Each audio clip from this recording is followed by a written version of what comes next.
mostram alguns exemplos de mídia. Nós temos na primeira imagem a televisão, na segunda nós temos a literatura, na terceira nós temos os videojogos de computador e na última os videojogos de realidade virtual.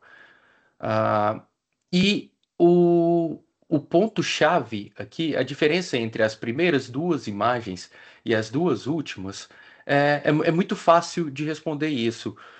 O ponto principal dos videojogos e o motivo por trás de tanto sucesso nos últimos anos é a interação. Hein? Então, cada meio de comunicação oferece uma forma diferente de contar histórias e criar experiências. O rádio, por exemplo, desperta a imaginação pelo som, enquanto o cinema encanta pela imagem e movimento. E os livros levam os leitores, nos levam através da narrativa, nas palavras.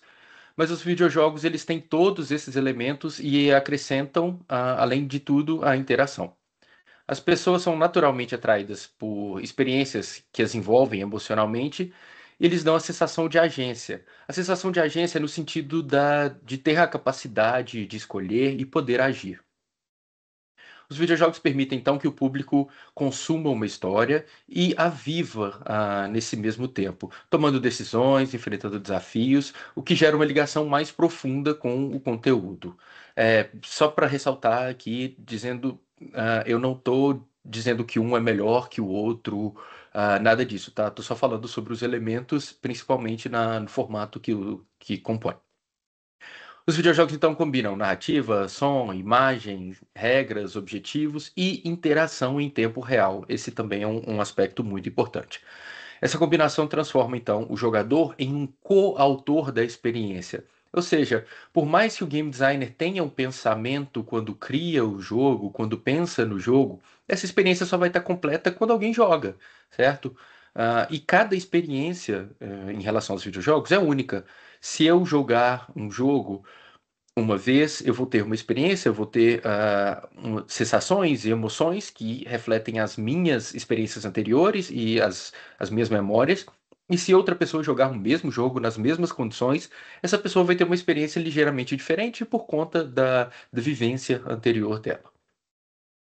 Essa complexidade, então, de unir arte, lógica e emoção, que é o que torna os jogos um dos mídias mais ricos e poderosos da era digital.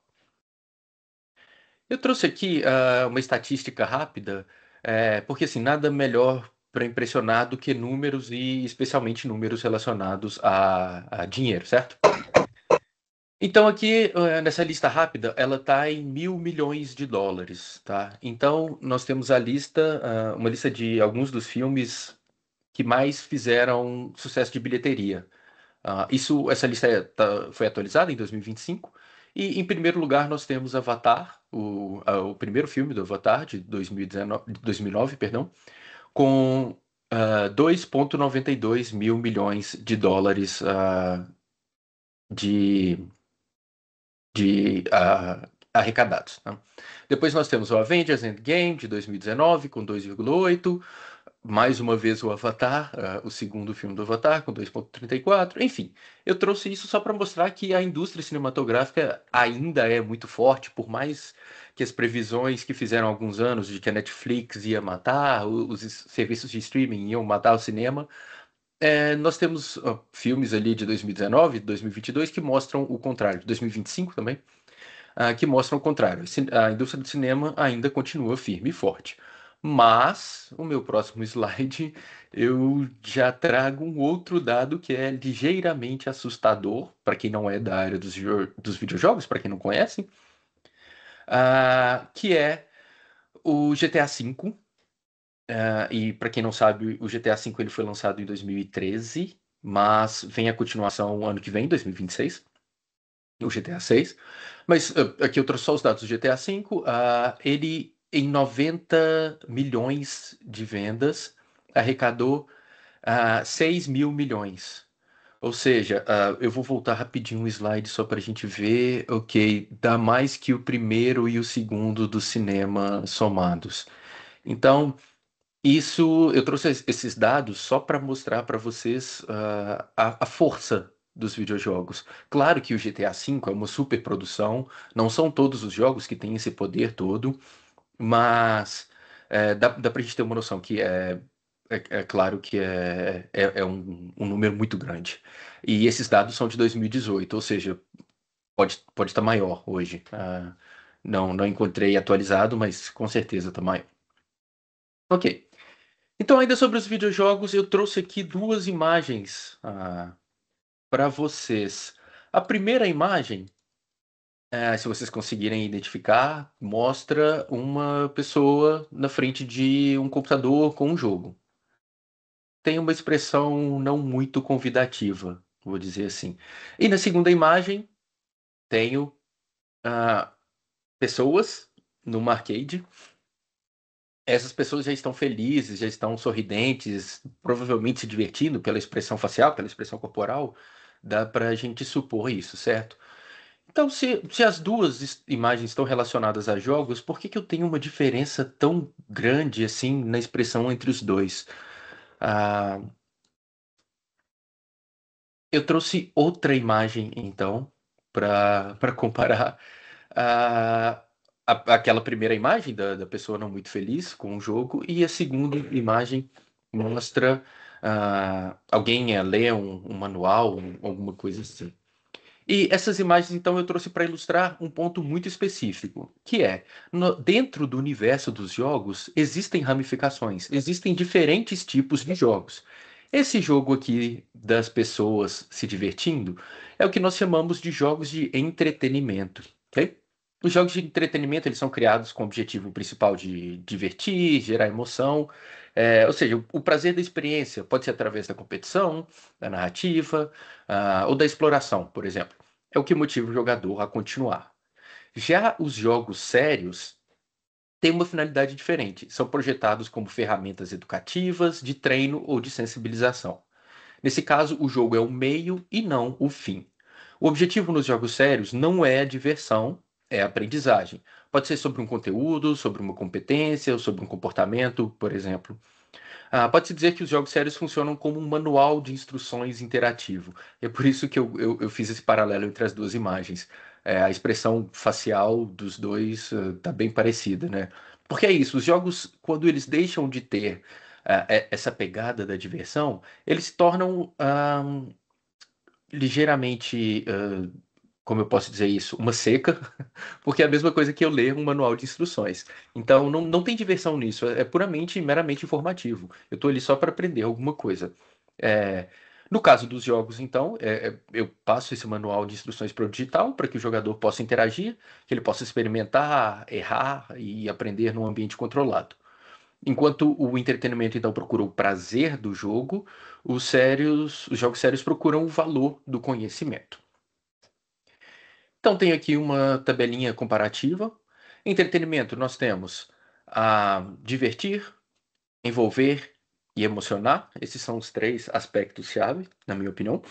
E os jogos sérios, nós temos educação, treino e sensibilização. Ok, então eu tenho dois extremos aí dentro do universo dos videojogos. E a partir disso eu quero levantar uma pergunta. Vai ser uma pergunta retórica, porque obviamente vocês já viram o título da apresentação, vocês já sabem o que eu vou falar a seguir, mas é isso. Para a pergunta, há um meio termo? Sim, há um meio termo, e é o material que eu trouxe hoje, que é sobre a gamificação.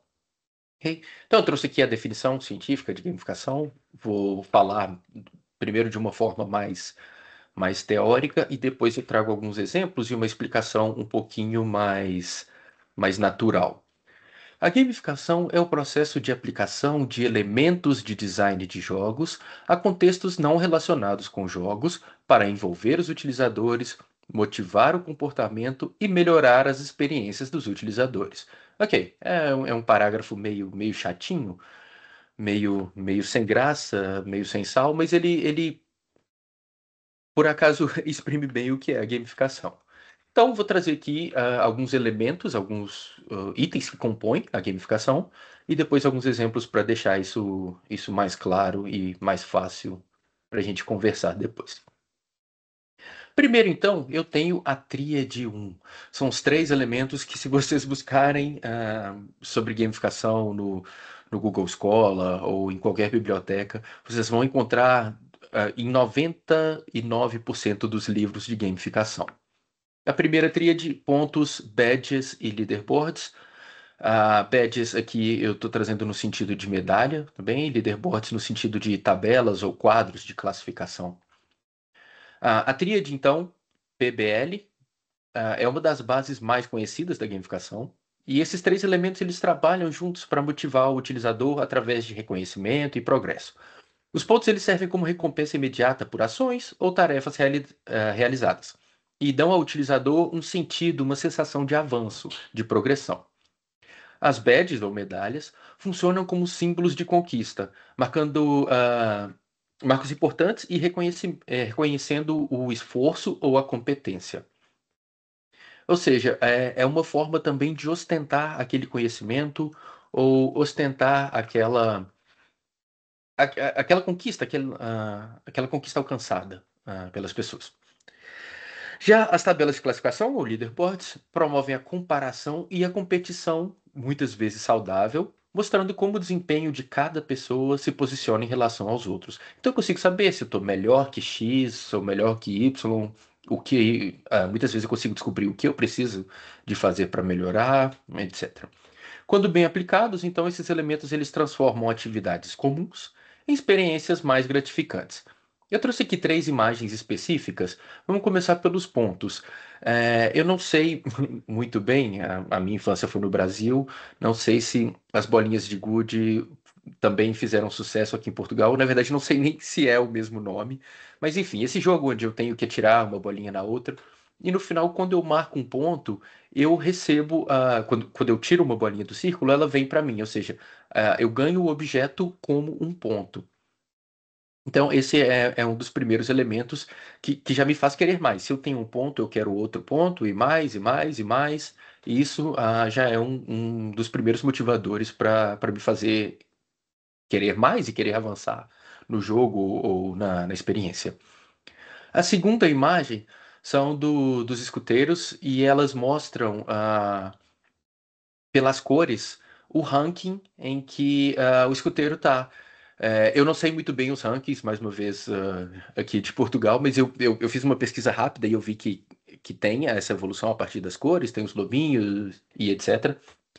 E quando os escuteiros usam esses lenços no pescoço, então é exatamente isso, é exatamente para mostrar qual ranking eles têm, e eles usam quase como uma medalha, uma forma de reconhecimento por todo o esforço que eles já tiveram anteriormente.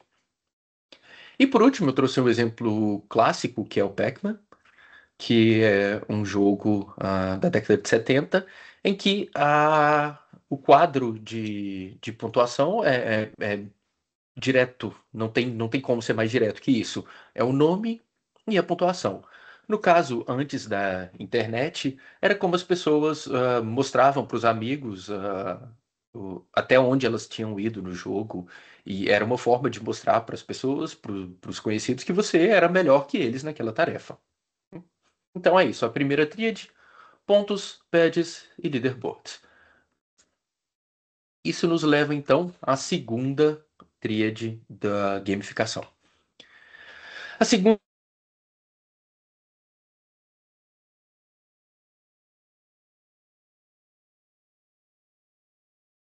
os desafios, eles servem para estimular o utilizador a agir, propondo metas que exigem esforço e superação. As missões organizam esses desafios dentro de uma narrativa ou de um percurso, dando propósito e direção às ações. Ou seja, elas fazem o utilizador sentir-se parte de uma jornada. Então eu não tenho só um desafio que começa e termina. Eu tenho vários desafios atrelados que no final vão fazer parte de um propósito maior, e esse propósito pode ser narrativo, pode ser em forma de alguma informação que eu vou adquirir depois, enfim. Tem vários tipos de missões, mas todas elas envolvem múltiplos desafios. E por último, então, nós temos as recompensas. Elas servem para reconhecer o esforço e reforçam o comportamento desejado. Seja, por exemplo, por meio de itens virtuais, elogios ou novas oportunidades dentro do sistema. Juntas, essas três componentes, elas criam um ciclo de motivação contínuo, onde o utilizador se envolve com a experiência, se envolve com a plataforma, ele age, é recompensado e sente-se parte de uma experiência significativa. Então, para explicar um pouquinho mais sobre os exemplos, eu trouxe primeiro, na primeira imagem, nós temos, no canto inferior esquerdo, nós temos os desafios, que podem ser coisas simples, como, por exemplo, beber 5 copos de água durante o dia, ou fazer 15 minutos de exercício, ou caminhar 6.000 passos, etc. As missões, então, se juntam desculpa, as missões são um conjunto de desafios, e aí nós já colocamos uma narrativa. Então, esse exemplo de cima é uma aplicação voltada para crianças, e ela serve com pequenas missões que as crianças fazem e depois recebem uma recompensa dentro de uma quinta barra zoológico. Então, isso serve para a- atrair as crianças no sentido de fomentar um pouco mais o desejo da exploração, a vontade da exploração e levá-las a lugares que elas não iriam, se não tivesse nenhum motivo extra. E o terceiro aqui, acho que é conhecido e queridinho de todos os portugueses, que são os cartões de oferta, né? Os cartões de recompensa. Então vale muito a pena eu comprar X no Pingo Doce, no Continente, seja onde for, para ganhar mais. Quanto mais eu compro, quanto mais desafios ou missões eu cumpro, mais recompensas eu levo. Essas recompensas, no caso, por exemplo, do cartão da BP, são recompensas até monetárias. Então, isso mostra também que a gamificação ela serve não só para o público infantil, mas serve também para o público adulto. E pela movimentação que eu vejo nos cartões nos cartões Poupa Mais e cartões Continente, eu acho que tem feito algum sucesso. Ok, então é isso. Pronto, vocês já sabem agora como gamificar.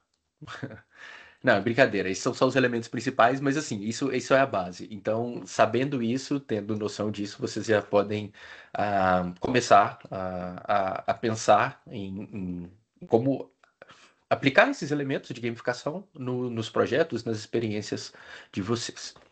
Ok. A gamificação, então, é o processo de aplicação de elementos de game design em jogos. Então, para entender um pouquinho mais sobre esses elementos, eu trouxe uma conversa rápida sobre a psicologia por trás. Por que que essa primeira tríade de pontos, medalhas e quadros funciona? E por que que essa segunda tríade de desafios, missões e recompensas também funciona? Vamos lá. Para começar, eu vou falar sobre a teoria do flow, que é do psicólogo Mihai Csikszentmihalyi. Bom, vocês já começamos a apresentação com o nome Eulerson, que não é fácil, agora vamos para o Mihai, também não é fácil hoje, e depois tem mais um autor que eu trouxe que tem um nome estranho. Hoje a apresentação vai ser só sobre nomes estranhos. Mas enfim, vou falar um pouco sobre o que é a teoria do flow. Eu trouxe essa GIF aqui que ilustra muito bem, apesar de parecer um pouquinho agressiva, especialmente por ser uma criança, mas isso é de um desenho animado, mas ela ilustra muito bem o que é o estado do flow. Parem para pensar um pouquinho, se vocês já se sentiram assim. Óbvio que não precisa estar necessariamente com a junk food do lado, com os chips e o refrigerante ali, mas eu falo no sentido de estarem tão absortos em uma tarefa em que nada mais no mundo importa, nada ao meu redor importa. Eu só quero saber daquilo e eu não vou me levantar do sofá ou não vou parar essa tarefa enquanto eu não acabar. E para quem se assustou com a imagem, quero só lembrar que isso acontece no trabalho também, tá? Às vezes a gente tem que terminar uma planilha no Excel, ou terminar um documento, terminar de escrever um e-mail, nós ficamos assim também. Então, isso acontece com adultos e de forma até frequente, mais frequente do que nós imaginamos. Mas então, o que é o estado de flow? O Mihai descreve um estado mental de absorção completa e envolvimento em uma atividade. Esse estado é chamado de flow e é caracterizado por uma concentração intensa, total imersão na tarefa e um senso de controle sobre as ações realizadas. Ok, então eu tenho aqui esse gráfico. Esse gráfico tem dois eixos, eu escondi eles rapidinho só para a gente ter uma discussão antes. Bom, na verdade, para depois da discussão, mas tem aqui o gráfico. Então, ele tem ah, no canto superior direito, onde tem o emojizinho de sorriso, tem o flow, que seria o estado atual, o estado ideal, perdão. E no oposto do flow nós temos a apatia, abaixo do flow nós temos controlo, e na esquerda nós temos preocupação, abaixo do controle nós temos relaxamento, e no oposto ansiedade, e mais abaixo nós temos tédio, e em cima nós temos excitação. Ou seja, nós temos emoções opostas que variam de acordo com alguma coisa. E essa coisa está aqui representada nos eixos no eixo horizontal, nós temos a habilidade do utilizador, do jogador, seja, de quem esteja executando a tarefa. E no eixo vertical, nós temos o nível de desafio. Ou seja, se o desafio é alto e a minha habilidade é alta, eu entro no estado de flow. Mas se a minha habilidade é baixa e o desafio é baixo, eu fico apático. Mas se, e eu posso relacionar isso de diversas formas. Se eu tenho habilidade alta e o desafio é baixo, eu tenho uma sensação de relaxamento, mas já o oposto, se eu enfrento um desafio alto e eu tenho pouca habilidade, eu fico ansioso, ok? Então, esse é um resumo rápido da teoria do flow. Quando ocorre, então, o estado de flow? Ocorre quando há um equilíbrio entre o desafio da atividade e as habilidades da pessoa envolvida nela. Se o desafio for muito baixo em relação às habilidades, a pessoa pode se sentir entediada, mas, por outro lado, se o desafio for muito alto, ela pode se sentir ansiosa ou estressada. O flow acontece, então, quando tem um equilíbrio ideal entre desafio e habilidade, levando a uma experiência de gratificação e satisfação. Trouxe aqui alguns exemplos para vocês verem que atividades do dia a dia também entram nessa teoria, também servem bem. A primeira é andar de bicicleta. Andar de bicicleta ah, entra ali no canal de flow se eu tenho uma habilidade boa, ou seja, se eu já sei andar de bicicleta há muito tempo, e se o desafio é alto, como por exemplo, se eu estou em alguma trilha ou se eu tenho em algum lugar que eu precise prestar um pouquinho mais de atenção. No transporte público, por exemplo, a imagem já mostra que está marcado os três de baixo, que é apatia, tédio e relaxamento. Por quê? Para andar de transporte público, eu não preciso de nem. Não, não existe nenhum nível de desafio. Eu simplesmente entro no autocarro ou no comboio e pronto, acabou. Não tem desafio nisso. Então, e a habilidade também é muito fácil, é uma atividade muito fácil de se dominar. Então, é muito fácil sentir essa parte de baixo do gráfico. E no caso, na última imagem, eu tenho ali o carro, mas da posição do condutor. Se o desafio é alto e a minha habilidade é alta, eu entro no canal de flow. Desafio alto seria, por exemplo, conduzindo uma autoestrada desconhecida ou conduzir em alta velocidade. Mas se eu estou conduzindo muito devagar e perto de casa, eu já tenho o carro há mais de 10 anos, eu vou me sentir relaxado ou entediado, porque não tem nenhum tipo de desafio. Eu já conheço as ruas, já conheço o local que eu transito, não tem nada, não tem nenhuma surpresa ali. Mas o flow não traz só coisas boas. A teoria do flow também traz alguns exemplos de consequências de quando essa atividade é interrompida. Então, muitas vezes nós vemos pessoas que ficam ligeiramente agressivas depois de uma atividade, e pode ser por isso, pode ser porque elas estavam no estado de flow e isso foi interrompido. Então, o que pode acontecer? Primeiro, frustração acontece especialmente se a pessoa estava profundamente envolvida e a atividade foi abruptamente interrompida. Perda de concentração. Pode ser difícil para a pessoa voltar àquele estado que ela estava antes. Estresse e ansiedade, especialmente se a pessoa se sente pressionada pelo tempo ou por expectativas externas, como por exemplo o chefe falando por trás. Desmotivação, a falta de progresso, ou sensação da pessoa estar presa naquela atividade pode levar à perda do interesse. E falta de satisfação, a pessoa pode sentir que ela não está aproveitando ao máximo o seu potencial e que não está alcançando seus objetivos de forma eficaz. Como fazemos então para prevenir essa interrupção? Primeiro, clareza na comunicação. Nós devemos ser claros sobre o que as pessoas devem esperar daquela tarefa, ou daquela experiência, ou daquela atividade. Isso pode ser feito por meio de tutoriais, ou, por exemplo, de uma conversa de iniciação, onde nós passamos descrições detalhadas e temos uma comunicação bem transparente. Depois, é importante implementar uma curva de aprendizado balanceada, onde as pessoas aprendem de forma gradual sobre como fazer a atividade, sobre quais os elementos daquela atividade. Isso ajuda a evitar sobrecarregar os utilizadores com muita informação de uma vez só, para que eles possam se familiarizar aos poucos. Depois, e aqui eu já estou falando mais do digital, quando eu digo sobre consistência visual e temática. Eu devo manter uma consistência visual e temática para evitar confusão e garantir que os utilizadores saibam o que esperar em cada parte da experiência. Isso inclui design de interface, estilo artístico, efeitos sonoros e música, por exemplo. Feedback visual e sonoro.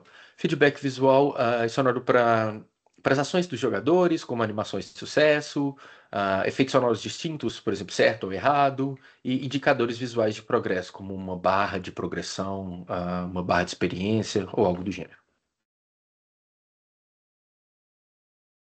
É, ok, o próximo então, equilíbrio da dificuldade. Como eu tinha dito no slide anterior, é manter o nível de desafio e de aprendizagem sempre equiparados para que os utilizadores se interessem e mantenham esse interesse ao longo da atividade. Ok, próximo livro que eu trago aqui é o How to Build a Habit for Forming Products, do Nir Yao. Eu disse, era mais um nome estranho, mas enfim. O importante, e por que eu trouxe esse livro? Porque ele traz uma definição de engagement. Eu evito usar engajamento porque essa tradução é meio literal demais e às vezes pode causar um pouco de confusão. Para hoje, para hoje eu vou usar o engajamento, mas para ser sincero, eu prefiro mais envolvimento, alguma coisa do gênero. Mas enfim. O engajamento ou envolvimento refere-se à medida em que os utilizadores estão envolvidos e interagem ativamente com o conteúdo de um médio.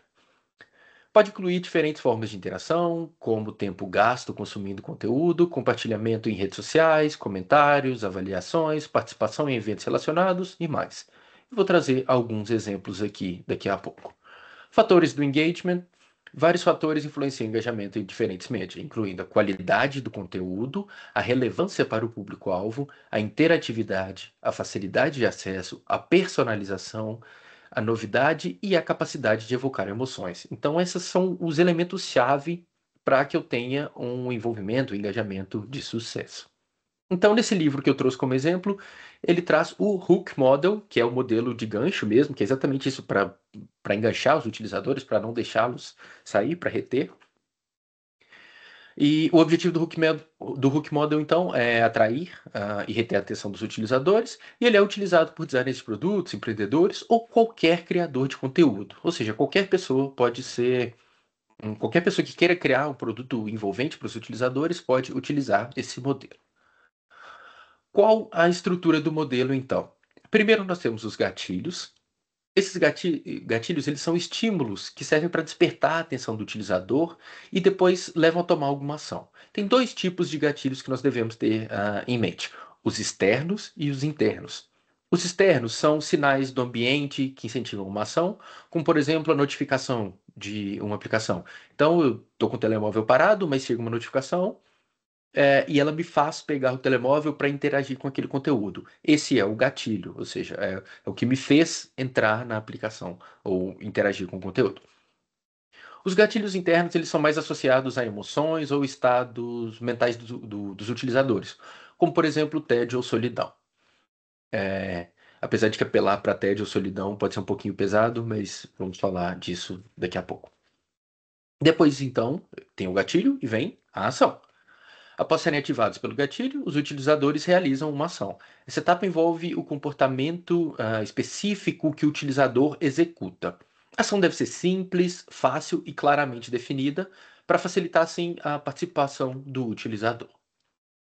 Depois, nós temos a recompensa, que é quando o jogador ou o utilizador completa a ação, ele recebe uma recompensa. Essa recompensa pode satisfazer uma necessidade ou um desejo. Pode ser uma recompensa tangível, como uma resposta imediata, um benefício direto, ou intangível, como uma sensação de realização ou de conexão social. E por último, nós temos o investimento. Nessa etapa, o utilizador ele investe algo no produto, alguma coisa que pode aumentar sua propensão a retornar no futuro. O investimento pode assumir várias formas, como, por exemplo, tempo, dinheiro, dados pessoais, isso é muito importante. ah, Quando nós aceitamos cookies, por exemplo, mas enfim, dados pessoais ou esforço. Quanto mais o utilizador investe, mais comprometido ele se torna com o produto. E isso cria um ciclo contínuo de uso. Ou seja, se eu vou, sei lá, na Bershka e eu tenho o cartão cliente, a próxima vez que eu for em alguma loja para comprar roupas, eu provavelmente vou na Bershka porque eu já tenho o cartão cliente, entende? Então, esse investimento, não só monetário, mas eu vou investir o meu tempo, porque eu vou lá, vou olhar outros produtos, posso sair até com um produto que eu não queria. Enfim, esse é o Hook Model. E aqui um exemplo mais concreto de Hook Model em experiências gamificadas. Nesse caso, os gatilhos, eles podem ser eventos dentro da experiência, como por exemplo, notificações de missões, eventos especiais ou ações de amigos, notificações de amigos. E os gatilhos externos podem ser e-mails ou mensagens que informam o utilizador sobre atualizações ou eventos, ou cupons, por exemplo, como a Glovo faz. É incrível. Toda vez que eu penso em comida, a Glovo chega antes de mim. E pega o telemóvel, tem sempre uma notificação lá.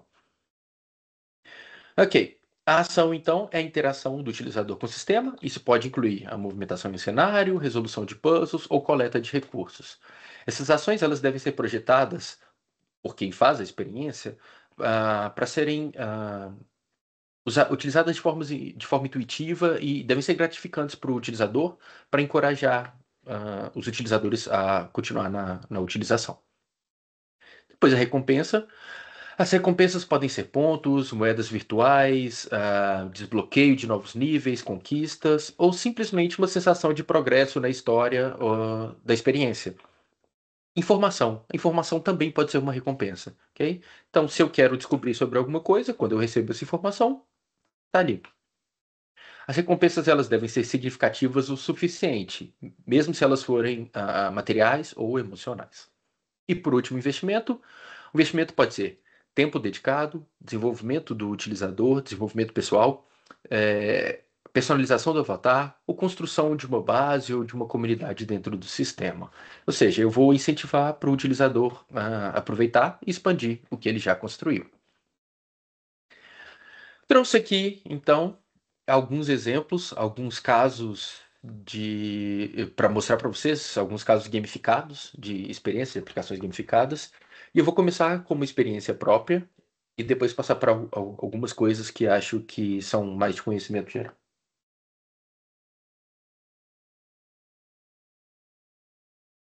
Ok. Primeiro, então, eu trouxe aqui o caso da Esfera Peregrina, que é a empresa que eu trabalho, onde eu sou diretor de tecnologia, e eu trouxe um case quase de sucesso. Por que quase de sucesso? Primeiro eu vou explicar como a plataforma funciona. A Esfera Peregrina é uma empresa de transporte e logística no Brasil, ok? Então, para resumir rapidamente, ah, alguém solicita uma entrega, nós mandamos, pode ser um caminhão, uma carrinha, uma moto, o que seja, até esse local da recolha e enviamos para um ponto de entrega. Esse ponto de entrega pode ser uma empresa, uma pessoa, enfim. O nosso diferencial no momento, esse produto ele foi lançado, a empresa existe desde 2011, mas o produto foi lançado em 2016.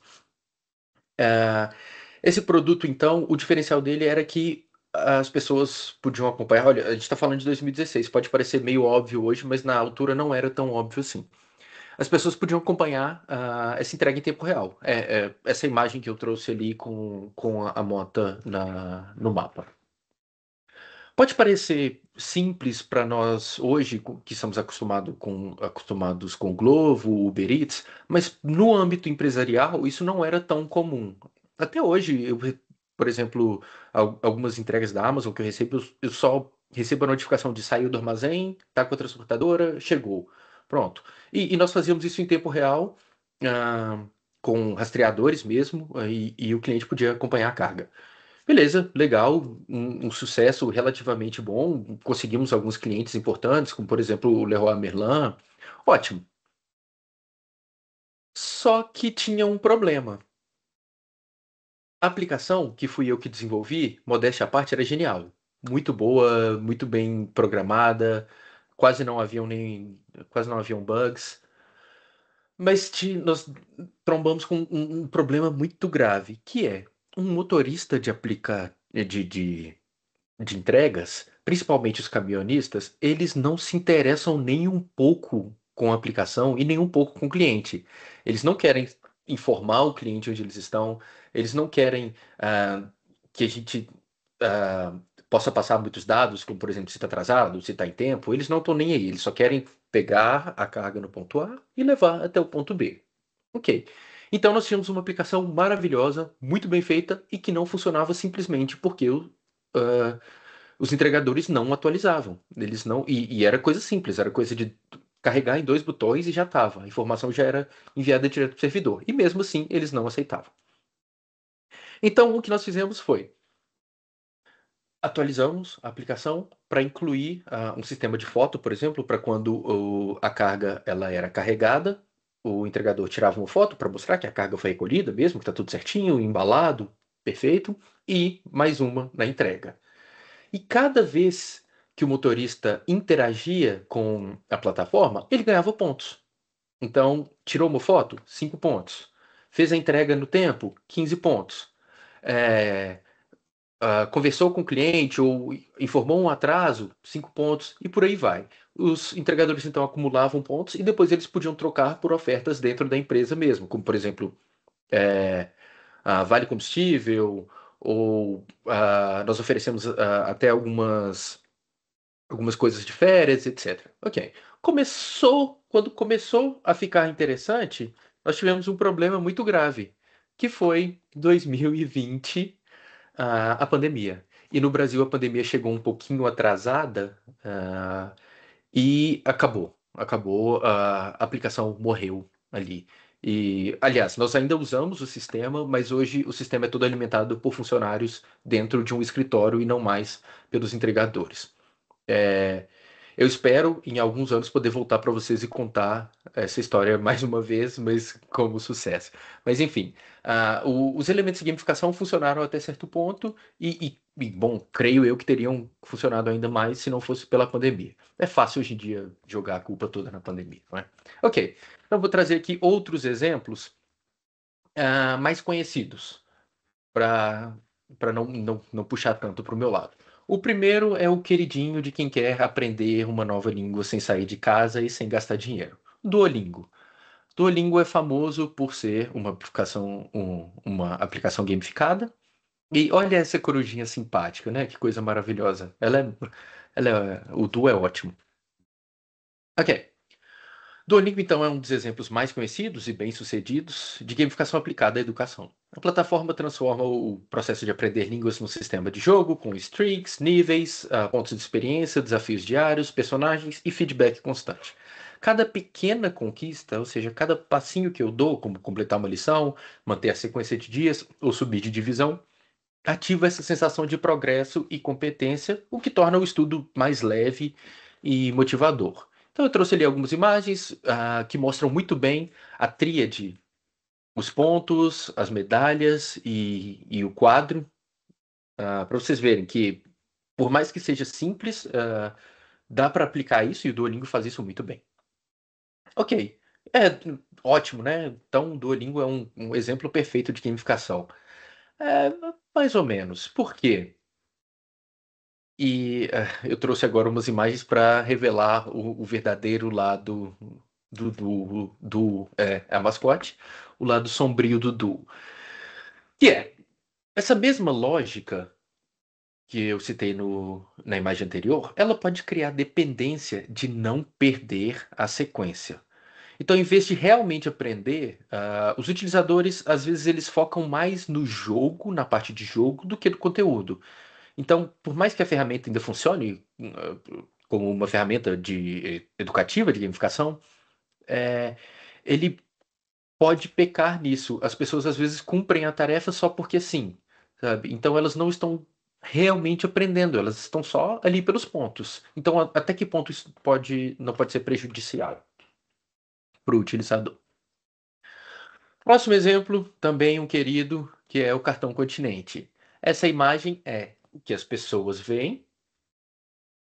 A próxima é o que parece, desconto em cartão, troco por selos, posso pegar panelas, talheres, potes, etc. Muito bom, não é?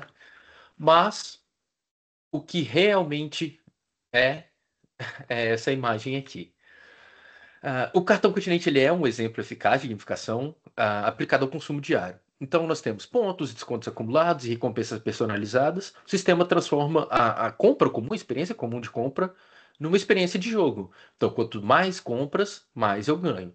Esse mecanismo ele incentiva a fidelização e faz o utilizador sentir que está sempre a progredir e sempre a desbloquear vantagens. Ótimo. O problema é que, embora isso seja uma estratégia positiva para aumentar o envolvimento com a marca, também pode levar ao consumo impulsivo, já que o utilizador começa a comprar não só pelo produto, mas sim pela sensação de conquista associada às recompensas. Então, quando nós gamificamos, nós precisamos prestar atenção nesse tipo de coisa. Até que ponto a minha gamificação pode ser prejudicial para o utilizador? Eu não quero prejudicar o utilizador. Eu quero que ele utilize a minha plataforma, a minha experiência, mas sem trazer nenhum tipo de malefício, especialmente associado à saúde. O último exemplo, então, que eu trouxe é um Instagram. O Instagram também é maravilhoso, é um exemplo claro de gamificação aplicada, onde eu tenho os likes, eu tenho as listas, e eu trouxe aqui uma imagem que é dos insights. Os insights, eles servem para mostrar quantas pessoas interagiram com os nossos posts. Isso tá mais aplicado para contas comerciais, mas enfim. ah, e eles usam isso para medir o engajamento. Mas a gente tem que ter um pouquinho de cuidado com isso, que esse engajamento pode ser falso. Nem todo mundo que deu like no meu produto no Instagram significa que vai gostar, que vai comprar o produto. Então nós temos que entender quais engajamentos são reais e quais são falsos de certa forma. Quais vão realmente trazer algum benefício para o meu produto. E além disso, o Instagram usa, então, elementos como likes ou gostos, seguidores e visualizações para criar um sistema de recompensas que estimula a busca constante por validação social. E aí é que está o perigo. Essa mecânica que é semelhante de jogos de azar, ela ativa os mesmos circuitos de prazer e competição, o que leva muitas pessoas a publicar, por exemplo, conteúdo sensacionalista, distorcido ou falso, só para obter mais interação. O resultado é um ciclo viciante. Quanto mais pontuação o utilizador recebe, mais sente necessidade de continuar jogando, mesmo que isso signifique sacrificar a autenticidade, ética ou bem-estar emocional. Além disso, os números, então, eles podem ser facilmente manipulados, o que distorce completamente a nossa percepção de relevância. Bots, compras de seguidores, grupos de troca de likes e até automações de comentários criam uma aparência de popularidade meio falsa, assim, que não corresponde à realidade. Isso transforma o sistema gamificado num jogo injusto, onde quem trapaceia parece vencer. Conteúdos de baixa qualidade ou até prejudiciais podem ganhar destaque simplesmente porque alguém inflou artificialmente esses números. E com isso a métrica deixa de refletir valor real e passa a funcionar como uma ilusão de sucesso, reforçando comportamentos tóxicos e enganando tanto criadores como espectadores. Só um disclaimer rápido, tá, pessoal? Eu não acho que o Instagram seja um vilão. O problema não é o Instagram, e sim a forma como algumas pessoas específicas usam a plataforma, ok? É aquilo, toda ferramenta na mão de alguém mal intencionado vira uma arma.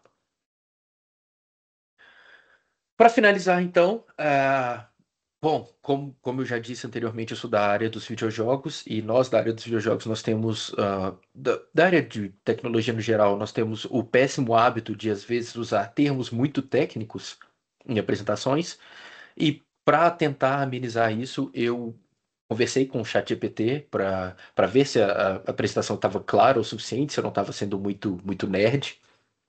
E ele me disse, ótimo, muito boa a apresentação, tem toda a coerência, faz sentido, mas está faltando terminar com uma frase de efeito. E eu falei, olha, muito bem, muito obrigado pela dica, vou terminar com uma frase de efeito. E a frase que eu trouxe é: se não for interativo, é só conteúdo. Então, hoje, trabalhar com comunicação e novos mídia é fácil falar com pessoas que consomem conteúdo e que querem fazer parte dele.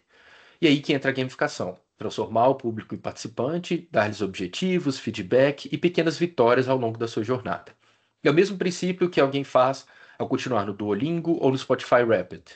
Por exemplo, tem ali na imagem que o utilizador se sente dentro da experiência e não só vendo de fora. No jornalismo digital e no storytelling interativo, isso muda tudo. Em vez de ler uma reportagem passivamente, o utilizador pode explorar, pode escolher caminhos e pode descobrir informações, como se estivesse dentro da história. Plataformas como o The Guardian ou o New York Times já usam isso em reportagens multimédia, como quiz, mapas interativos e desafios que guiam o leitor. Tem um exemplo de mapa interativo também. E a informação então vira uma experiência e deixa de ser só aquele texto estático. E para quem cria conteúdo ou campanhas digitais, pensar como um game designer, ou um designer de jogos, ajuda a prender a atenção e gerar engajamento real e não números inflados. Um vídeo, um post, um site podem usar coisas simples dos jogos, como progressão, recompensas e personalização, para transformar um público distraído num público envolvido, num público engajado. No fundo, então, gamificar a narrativa é isso. É pegar na lógica dos jogos e aplicá-la na comunicação para deixar mais divertida, mais emocional e mais humana. Com isso, eu termino então essa parte da apresentação. Espero que tenha deixado tudo um pouquinho mais claro para vocês, para mostrar que a gamificação não é tão necessariamente assim tediosa, e que tem aspectos positivos e negativos como qualquer outra área. Muito obrigado. Muito obrigado, Eulerson, pelo seminário. Eu estou aqui colocando, inclusive, um link, botei aqui no chat desse seminário, que é o dating eleitoral que o Jornal Público fez no começo do ano, para as pessoas saberem mais ou menos com qual perfil, qual candidatura Sim. tinha uma maior afinidade. Então, é um exemplo bem simples, bem bobo, talvez não com todas as regras que o Eulerson trouxe aqui sobre como gamificar um conteúdo, mas talvez aqui de uma forma mais simples, mas tem. Não tem uma recompensa direta, mas tem a questão do jogo, tem a questão de uma interação bem forte com o público que acaba por produzir, acaba por participar diretamente desse conteúdo. Perguntas agora, levantem a mão aqui no na nossa opção aqui do Teams. Se alguém quiser fazer perguntas, pode ser tanto por vídeo e áudio, também pode, se alguém tiver com algum problema no microfone e quiser só deixar um chat. O Emerson disse que não consegue ler daqui, mas eu consigo ler Não, e consigo fazer a agora já leitura. tá. Já tá? Já parei a partilha, agora já tá. Alguém tem alguma pergunta para fazer? Vamos lá, Algum gente. comentário ou às vezes partilhar alguma Uhum. história, partilhar alguma interação que Algum já conteúdo que tiveram. lembre? Alguém que use o cartão continente ou que não use, que não goste.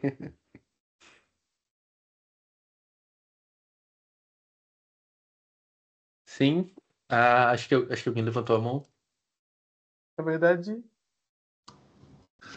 Boa noite. não só. Não sei se me Boa estão noite. a ver, Sim, devem sim, sim. estar a ver, a ouvir também. Eu estou assinalado como Associação de Futebol de Coimbra, peço desculpa, eu trabalho na Federação Portuguesa de Futebol, chamo-me Mário Nicolau, sou aluno do mestrado, mas cheguei de uma atividade e, pronto, quando arranquei a reunião, arranquei com a conta da Federação e da Associação de Futebol de Coimbra. Tudo bem. Portanto, eu chamo-me Mário Nicolau, já disse, sou aluno de mestrado, tenho uma questão para os professores. Será efetivamente a gamificação e todos os mecanismos que nós aqui acabou de abordar, aliás, poderão ser uma solução, por exemplo, para a imprensa escrita ou uma necessidade para a imprensa escrita no que diz respeito à sua sobrevivência? Olha, eu particularmente acho que sim, mas não como uma solução mágica que vai salvar.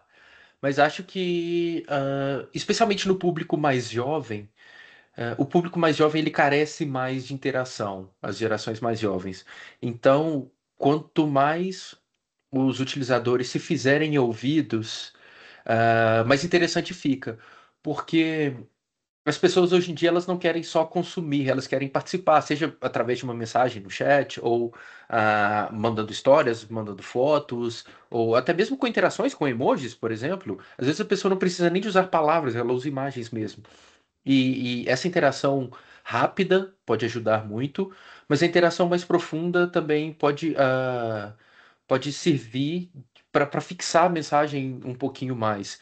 E como a geração Z, principalmente hoje, já nasce com o telemóvel na mão, aliás, a Alpha já nasce com o telemóvel na mão, então acho que esse é o caminho, sim, para manter, mas eu não acho que deva abandonar o que já existe. Acho que dá para ter as duas formas integradas, conectadas, para não deixar ninguém de fora. Sim, Para conciliar, não é? No fundo, conciliar no sim. Sim. sentido de. E eu, pronto, a ideia era mais essa também, no sentido de fixar leitores, de agarrar, de envolver, como disse bem, os leitores e de captar também novos leitores, principalmente dentro, vamos dizer, das novas gerações. A minha questão ia também, quando falei em sobrevivência, era mais neste sentido.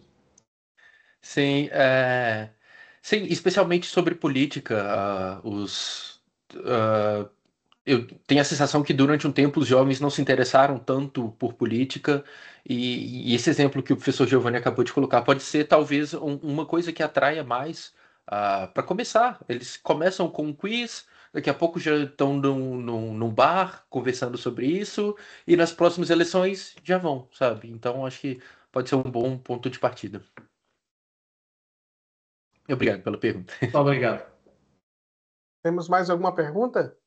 Eu tenho uma pergunta aqui, mas vou deixar primeiro ver se tem alguma numa rodada aqui dos alunos, dos demais participantes. Enquanto as pessoas pensam aí. Ô, Emerson, o que tu acha que entende como mais importante na hora de alguém vai planear, né, o conteúdo com gamificação? A pontuação, recompensa. Porque às vezes eu tenho a impressão que talvez para alguns conteúdos de comunicação, principalmente do jornalismo, a recompensa seja algo mais complicado. Concorda? Seja mais difícil tu pensar no sistema de recompensa, talvez o sistema de pontuação pode ser alguma coisa mais fácil para tu conseguir desenvolver um conteúdo? Então, o sistema de pontuação ele é mais direto e mais fácil de ser implementado. Mas como ele é mais direto e mais fácil, ao mesmo tempo ele se torna mais superficial. Então as pessoas esquecem dele também de forma mais rápida. Tudo que vem fácil vai fácil, sabe? Se é para deixar mesmo uma mensagem, eu iria pela recompensa e ainda mais, eu iria pela recompensa de forma emocional, para tentar tocar o utilizador através de alguma emoção para que isso fique marcado ainda mais forte. Tem um exemplo que eu não trouxe, mas o Robert Plutchik, que é também um psicólogo, ele tem um estudo que ele mostra uma roda das emoções, onde ele tem várias emoções, algumas superficiais e algumas mais profundas. Essas superficiais, elas são fáceis de atingir, mas passam rápido também. Essas mais profundas precisam de uma conexão emocional mais forte. E para ter essa conexão emocional, nós dependemos muito da narrativa. Então, se eu quero criar uma conexão de longo prazo com o utilizador, eu preciso de me esforçar bastante na narrativa para gerar um pouco de empatia até no momento da história. É como, por exemplo, um filme. Se eu vejo uma pessoa sendo atropelada nos primeiros 15 segundos de filme, tá, ok, foi um acidente. Não conheço aquela pessoa, não conheço aquela personagem. Mas se eu vejo isso depois de 1 hora e meia de filme, que eu acompanhei aquela personagem, que eu conheci aquela personagem, que eu vi a rotina dela, os hábitos dela, agora, se calhar, eu já sinto isso um pouquinho mais forte. Já vou ficar triste ou alguma emoção um pouco mais profunda. Então é isso. O superficial é bom, funciona, mas vai embora rápido também. Então tem que ter essa balança para os dois lados. Que seria essa recompensa emotiva? Um exemplo, um conteúdo com recompensa emotiva. Pode ser, por exemplo, fazer o utilizador se apegar a alguma coisa. Pode ser um personagem, pode ser uma história, pode ser um lugar, pode ser um objeto. Enfim, evocar lembranças também é uma forma muito forte, muito impactante de fazer isso. Ou criar fidelidade com a marca mesmo. Tem pessoas que usam a mesma marca há 50 anos, não é porque ela é a melhor do mercado, mas é porque elas conseguiram fidelizar aquela pessoa. Então, a pessoa já compra quase que no automático, sabe? É no sentido disso mesmo, de criar conexões com a pessoa. Mas é óbvio que isso demora tempo e leva um esforcinho um pouquinho maior. Perguntas? Vou deixar aqui o microfone aberto. Quem quiser fazer, quem não quiser fazer por microfone, quiser fazer por texto, também pode. Se calhar foi muito conteúdo, ainda estão absorvendo. Fica à vontade. Muita coisa. Qualquer pergunta, toda pergunta é válida. Não existe pergunta errada.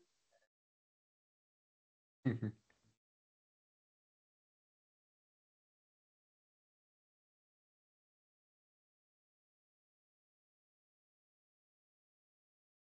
Olha, ok. Ou a apresentação então foi extensa, mas foi. Acho que ficou tudo claro. Bom, se não tiver mais, se ninguém quiser fazer nenhuma pergunta, a gente vai então já vai encaminhando para o encerramento. Mas olha, Anderson, obrigado por ter aceitado o nosso convite. Acho que traz aqui como um professor da cadeira de ateliê de média interativos, esse conteúdo que tu traz é bastante importante, cruza muito com o que já foi falado, inclusive em sala de aula, sobre conteúdos interativos. Obviamente, em meios digitais a situação é muito mais fácil do que tinha antes, apesar de que já existia, né? Os Uhum. meios, a interação nos meios tradicionais, mas com certeza essas regras que tu fala de pontuação, de medalhas, de ter uma recompensa no final, acho que são informações importantes para como fazer essa interação ser talvez mais efetiva, né? Mais, como tu falou, conseguir fidelizar mais e prender mais a atenção do público. Não sei se a gente consegue no conteúdo jornalístico chegar num flow, como tu falou aqui, mas talvez em alguns casos até mesmo chegar num flow. Consegue sim, porque se é um assunto que a pessoa domina, por exemplo, que ela tem um conhecimento alto, e se a matéria levanta algumas questões, ou seja, o desafio também é alto, isso é possível de atingir, sim. Depende, claro, do leitor e de como a matéria foi escrita, mas eu não vejo isso como impossível, não. Ó, tem uma pergunta aqui da Diana Santos. No exemplo que deu da aplicação que quase foi de sucesso, como conseguiu que a aplicação chegasse aos utilizadores que pretendia alcançar? Na verdade, a nossa aplicação ela não dependia muito do utilizador final. O utilizador, quem contratava o serviço da aplicação, na verdade, eram os vendedores. Por exemplo, o Leroy Merlin que eu citei. Então, as empresas chegavam até a transportadora, por exemplo.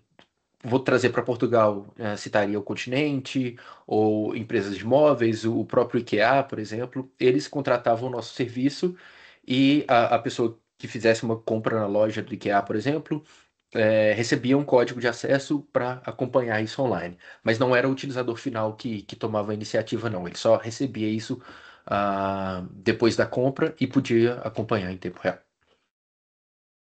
Uma pergunta bastante importante para quem vai planear um conteúdo com gamificação. Uma página interativa responsiva ou tentar partir direto para criar uma aplicação? O que é mais recomendado para quem está no começo desse processo? Depende muito do objetivo. Eu diria que para criar uma aplicação, e olha que eu ouvi tanta coisa quando eu fui tirar minha pós-graduação em desenvolvimento para dispositivos móveis, quando eu contava isso para as pessoas, para os amigos, para os parentes, sempre chegava um com a ideia de, nossa, eu tenho uma ideia de aplicação muito boa que vai ser um sucesso. E me citava o site do Placar, sabe? O, o que eu quero dizer é que nós temos que pensar muito bem se vale a pena ser uma aplicação por conta do tempo e esforço investido, e de dificuldade de acesso também, porque uma aplicação ela já vai ter que ser instalada no telemóvel, por exemplo, do utilizador, Isso já ocupa memória, já ocupa um espaço ali. Então eu tenho que realmente ter algum valor agregado ou gamificar para que eu faça com que o utilizador entre de forma recorrente. Se é uma coisa que o utilizador vai usar durante uma vez por mês, acho que já não vale tanto a pena. Mas se for alguma coisa recorrente com logins diários, por exemplo, aí sim, e de forma gamificada para que a pessoa é, tenha sempre uma recompensa ou alguma motivação extra para voltar todos os dias ou voltar pelo menos frequentemente. Ou seja, casos como, por exemplo, a gente mostrou aqui do date eleitoral do público, que é um conteúdo, uma reportagem que vira uma gamificação, né? Uma reportagem gamificada faz Sim, mais sentido ser uma página interativa do que obrigar a sim, com pessoa a ter que certeza. fazer outra instalação, login e Exatamente, senha. exatamente. Uhum, Exatamente, exatamente. Não, para esse exemplo, eu sou 100% a favor de ficar 100% web. uhum. A não ser que tivesse alguma coisa mais de personalização ou para armazenar algum tipo de dado, mas nesse caso não. Acho que assim eles fizeram bem.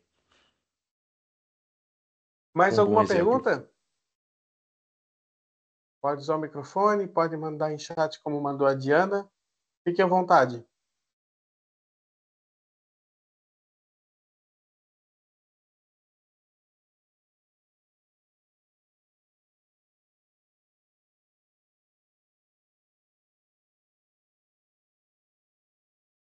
Acho que a Mafalda levantou a mão. Mafalda, Sim. Olá, boa noite. pode fazer a pergunta. Não sei se me conseguem ouvir bem ou não. Sim, sim, sim. Ok, pronto. Há pouco foram dados alguns exemplos sobre como o próprio jornalismo também pode dar uso a recursos de gamificação, de modo a envolver o público. A minha questão é como é que se pode estabelecer um equilíbrio entre o uso de gatilhos, como o senhor mencionou há pouco, e os sistemas de recompensa, de modo a atrair a atenção do público sem que a ética e a responsabilidade do jornalismo sejam colocados em causa. Ok, ok. Olha, boa pergunta. É, o problema de ética vai envolver sempre vai estar sempre envolvido com a parte da recompensa e principalmente com a parte da motivação para fazer o utilizador voltar. Se eu faço o utilizador voltar por vontade própria e de forma saudável, tudo bem. O que eu não posso é criar uma dependência, como por exemplo, eu sequestrar, entre aspas, e eu digo entre aspas, mas algumas empresas fazem isso, ah, principalmente para uso de inteligência artificial, por exemplo, em que as empresas pedem acesso aos meus dados e depois usam isso de alguma forma pejorativa, de alguma forma prejudicial. Então, para fazer uma boa gamificação, no sentido do bem, é importante na parte da recompensa eu ter noção de que o meu utilizador vai voltar porque ele gostou do sistema e não porque ele se sente refém e não tem outra opção. Ok, obrigada.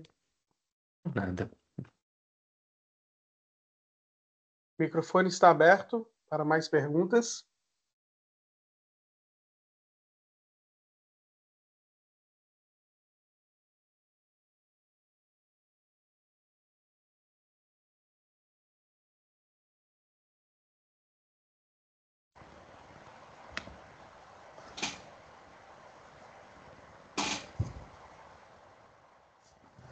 Lena?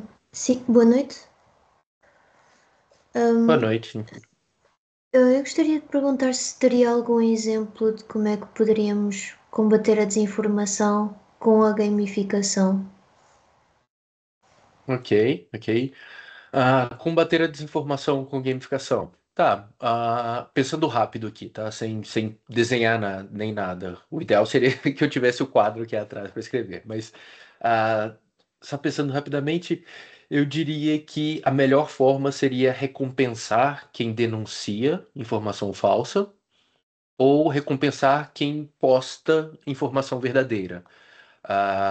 Usar uma outra forma de. Uma outra técnica que as empresas grandes usam é de botar o próprio utilizador para trabalhar para elas. Então é isso. Se eu favoreço os utilizadores que postam coisas verdadeiras ou coisas com sentido, e parabenizo também os utilizadores que reportam informações duvidosas ou que sejam realmente fake news, por exemplo, além de fortalecer o senso de comunidade, que as pessoas vão se unir contra as fake news, eu depois posso usar essas recompensas para trocar por alguma coisa, como visibilidade, ou posso dar destaque para algum post dessa pessoa específica, ou posso. Tem que de alguma forma recompensar ela, ok? Sendo dentro da plataforma ou uma recompensa externa. E só o senso de comunidade já é. Imagina, informalmente as pessoas acabam criando um grupo anti-fake news, sabe? E essa sensação de pertencer a uma comunidade que é muito forte no ser humano, né? Nós somos seres que vivem em comunidade, que só sabemos viver em comunidade, na verdade. Então isso acaba que virando uma coisa meio automática e altamente recompensadora psicologicamente falando. Muito obrigado.